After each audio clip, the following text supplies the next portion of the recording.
All right, welcome back to the live coverage of round number 6.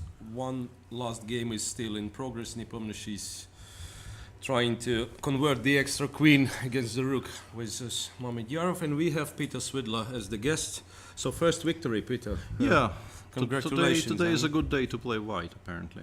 Yeah, right. It looks like in the end it will be... It might be 4-0 with one draw, yeah.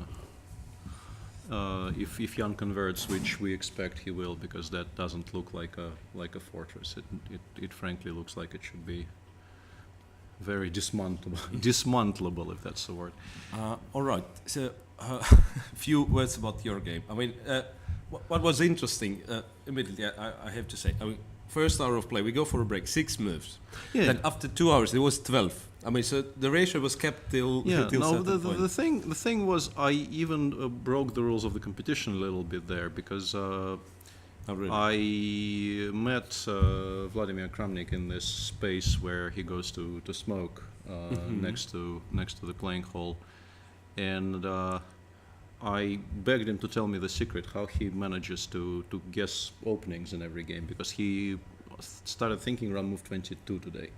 And I started thinking round move 4, and I want him to tell me this. I understand it's a bit late, but maybe I needed that secret earlier in my career. But I very badly need this secret, and I don't understand. It's a mystery to me. I'm a little bit puzzled why. Okay, I mean, 2 last games I've seen with this line, Black went Bishop G4. I think it's a very decent idea, but obviously Black can do whatever he pleases. I mean, the reason why this line is kind of enjoying some kind of a resurgence is this move Knight A3, because I mean F6 was always supposed to be like to be a complete pretty much a refutation of this. I mean, there's this. Of course, there's this, wonderful, funny line with check on A4. Wonderful world of sacrifices starting with the 3-5 C5. But I think against anyone who's looked at this for like half an hour in their life, it's probably not playable at all. And what about this flank move, G5 on move 3? Yeah, this I have to say I don't know very much, or frankly maybe nothing at all. But on the other hand. I mean, I wanted something non-standard, and G5 would definitely be a non-standard move here. So, yeah, I'd be happy with anything here. When I looked at this, I was preparing this not for today, but for some other game, I remember. And Bishop G4 seemed to me like a very decent idea. I mean, it looks a bit weird because this is basically the what do you want to call it? The Blumenfeld with the tempo down. This one. No, I mean if you go back, let's. I mean, I understand maybe this is we're going way too deep, but just for this one. For reference. Yeah, Queen B6. Yeah, I have the same position with an extra tempo, which I'm not sure what to spend on, which is kind of ridiculous because I spent something like 20 minutes choosing a move here, because. I mean, 95 looks interesting, but I couldn't somehow make it work because I think there were some games of Topalov in that line with Black where he was playing 94 F5, and so I was trying to make something like this work, like I don't know, Bishop B2, Queen D6, F4, followed by C5. I don't know, but it feels like later on you will play Queen A4, and then it will be clear transposition. I mean, I think in Topalov's game it was something with Queen A5, so it might be that you return the tempo. Might even be I mean, I was trying to make sense of this or trying to remember what Topalov did there, and frankly I couldn't work this out. And at some point I stopped liking this, so I played G3. I mean, D3 is possible, but I wasn't very worried. I thought I can just even play Bishop G2 and Knight E5. I thought that was an interesting idea. Bishop C8, and then kind of slowly go for this pawn, like start maybe with Bishop B2, then Knight C3, Knight takes E2, kind of a really weird position where, Black has this pawn on E2, but nothing else is developed. Could have been white pawn, huh? Yeah, I mean, it's a really, really bizarre position. So D3 was sort of an option here, but I think not a particularly threatening one. And A5, B5, originally I thought maybe I can play Bishop G2 here, but then I think he takes and he goes Rook A7. If not for Rook A7, I would be maybe half serious about this. But after Rook A7, I couldn't find a move somehow. I don't really understand what I'm doing anymore. And I mean, if Black gets Knight C6, I might be close to lost out of the opening because my structure is broken and I'm not better developed or anything. So b5, but b5 is, he surprised me a great deal because he played a4 after some thought, which is understandable, but in this position he didn't play c5.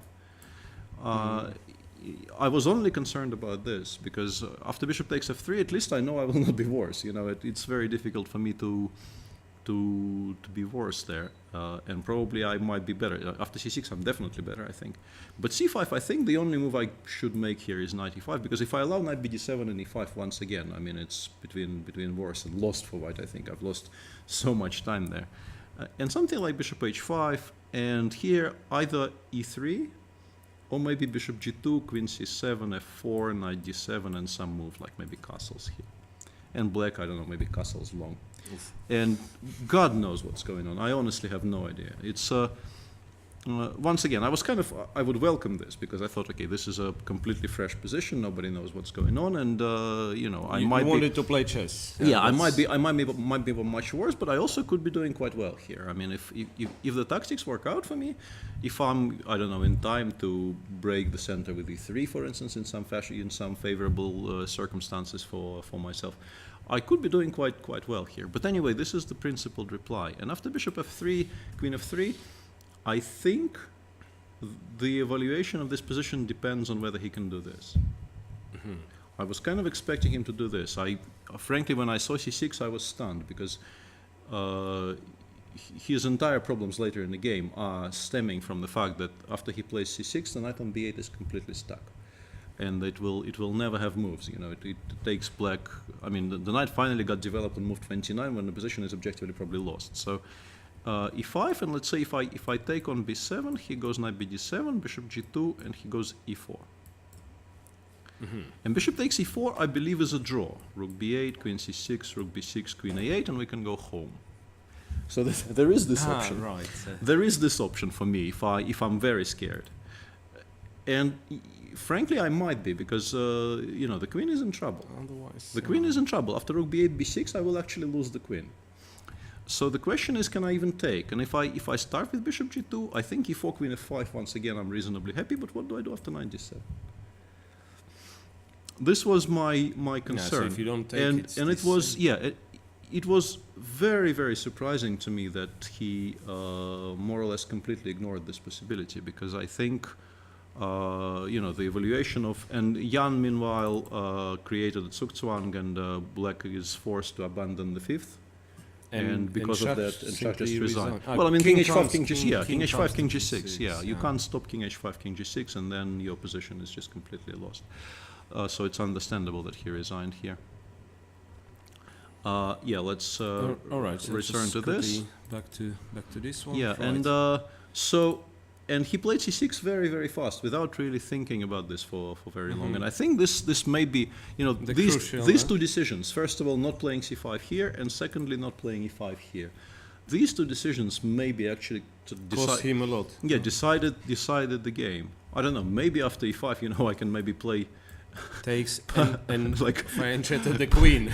But I mean, it's just one pawn, Yeah. I probably will get completely rolled over. I will never develop. Yeah, I mean, so yeah, this is a very, very serious possibility, which I'm pretty sure he needed to needed to try, because otherwise, we got to this position, and I think somewhere here he realized just how unpleasant his position is.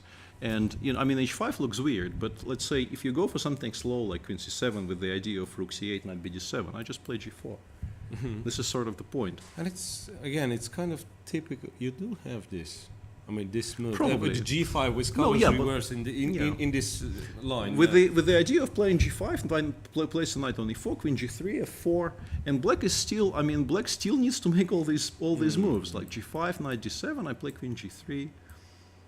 Or maybe knight e4 first. I'm not sure which one is more precise, but it's horrible. It's absolutely horrible, because queen g3, f4, I will just black still hasn't developed anything, and I'm kind of giving mate here on the king side already.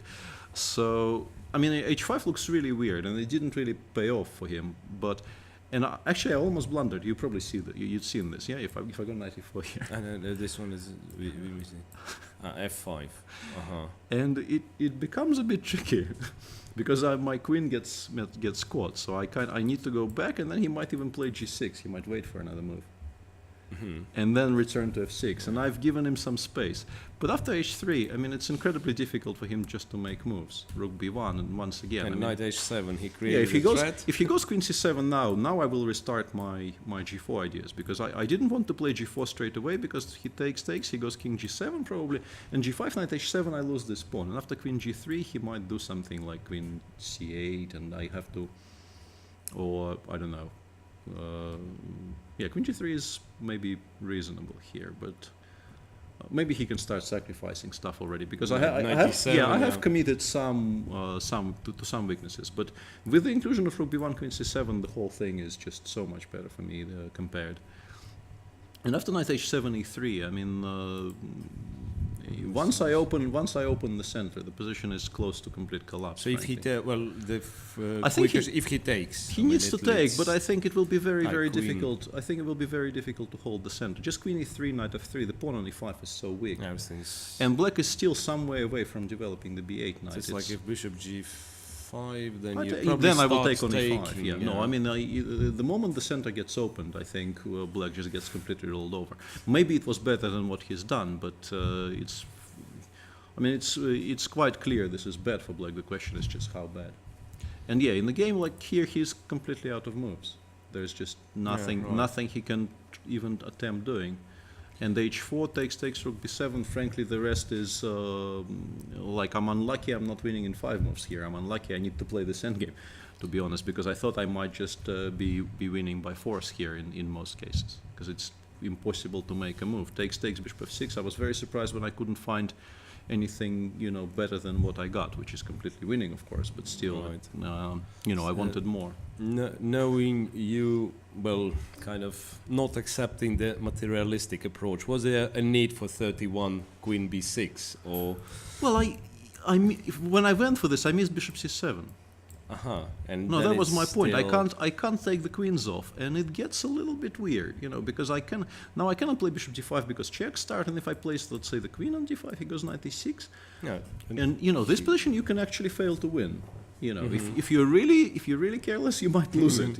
Because black suddenly a bit too much. Well, I mean, black now solidified, and he has definite counterplay on the king side. I mean, queen h4, queen g3. It will not be so easy to control all these squares. No, my plan was to choose between this and queen b6 and takes queen b7, but originally I thought queen b7 just wins, but then I realized I missed bishop c7, because if not for bishop c7, this is just game over. Because if he goes queen anywhere, I can even take rook f7. I mean, I cannot. You but can't. I can't. There's knight e6 there. But I can probably play bishop d5 almost against any move and give mate. So if queen e8, I can play bishop d5 and force you to play knight e6. And after knight e6, you've closed down your own counterplay, and I will somehow trade queens or do something.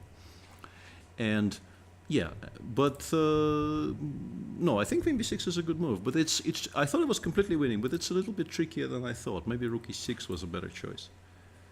But rook e6, I think I can play this. Later, I realized that maybe this is why he doesn't play this, because I think rook b6, rook f7, I might be winning a piece here. Because I think there is no rook b5. Oh my God, this would have been. But I'm actually still winning. I can even play bishop c4 and rook f5 check. Right. I will eventually win this position. So, and after rook e5, yeah, I'm in time here, because I thought knight h7 is the best try, but I probably should be winning somehow, because he needs knight h7, knight g5 to create at least some, ask me some questions. But it shouldn't be enough. And if you collect, then knight g5, knight bishop, g5. bishop. No, here I think rook c1 just wins. Here the point is, I think that he actually cannot play against rook c1. Rook c1 probably just collects material. But still, after knight e6, rook c1, unfortunately he has to play knight c7, because if he goes bishop c7, bishop d5 just wins material on the spot. And after knight c7, frankly, I can do whatever I please. I chose probably not the most, like here, for instance, I think just taking on a4 is it's so straightforward. I don't know why I didn't do this. I started seeing some ghosts in these lines, like, I don't know, knight d6, but I just give mate. I honestly don't know why I didn't play this, but the position is just so winning that it doesn't really. I just need not to blunder a rook somewhere, but I managed not to do that. All right. Well, today was a was a short day, really. So Nepo versus Shah. Have you seen the crucial moment? Did you? I think Jan played very well, but I think Yeah. somewhere around here, the black's position doesn't look so horrible. I don't know. One thing I didn't understand. I didn't understand why he didn't play knight e6 here. He probably thought he is losing somehow. But that was the one big question I had about this game, because I don't really understand why this move hasn't been played. Yes, Maybe he didn't want to allow queen d7. But then I even have this weird question. Can I do this? Into h7 And knight f4. All right. You know, Yeah, it's because let's say if you take on e7, I think black might be, well, I think it's still a draw. Why white is not losing? Because no, h4 is controlled. Maybe This that's is the winning reason then. why. Okay, but still, I mean, hang on. But I can take on c5. Right. Surely you must go for this position. Who's better in why? Yeah. Okay. So, I mean white so probably. yeah, that was I think the one point where maybe game could have been harder for white. I think if we're not missing something, and I don't really see what we can be missing, because bishop e7 knight e7 is like a tenfold improved version for black of what he got in the game. It's like the same position, only white doesn't get to the 8th. Mm-hmm. Because I think what he missed in the game is that he missed after rook e7 that white can play rook d4, and knight e6 rook d8 wins the rook. Mm-hmm. I'm pretty sure this is the reason. This is the reason he played queen b7, and this is what he missed. And I think Jan probably will tell all of this to you in a second, so probably I should stop explaining. But it was a very interesting game. Jan found this very curious pawn sacrifice and played well in general. Well, I don't know if Jan is coming, because I guess he went to Russia. If he went to the other studio, then yeah. Yeah. So what's the situation? Jan is now on +3, and Yeah, Giri is Jan back to on +2. yeah? +3. Giri is on +2, and we have Vladimir Kramnik and Vishianan on +1. Okay. So you're back to 50%. Yeah, I'm back to 50, and Li Chao is in the minus now. Yeah? And Li Chao is back to 50. He was +1. he he's beaten Boris. Yeah, he's beaten Boris. Yeah, sure. So EU equal with Li Chao. Mamediyar is on -1. Yes. Right. So I mean, everything's still to play for. But Jan is playing a very, very impressive tournament. I have to say, I'm, very solid, and also excellent white games. Lots of excellent, conversion percentage here with white for Jan. Is that 100%? Is it 100% with white? Might be. I think. And no, it was a No, he drew with Aronian. Yeah, he drew a position where he could win a piece at one point. Yeah? Right. Apparently, I was Yeah. told by Lev. Lev Yeah. came up to me laughing during one of the rounds. Yeah, and he said, I thought for 20 minutes and blundered a piece. I should stop thinking. It's not useful. So yeah. All right. So that was it, I guess. Thank you very much. Tomorrow is the free day, and we'll come back after tomorrow for the 7th round of Tal Memoriam.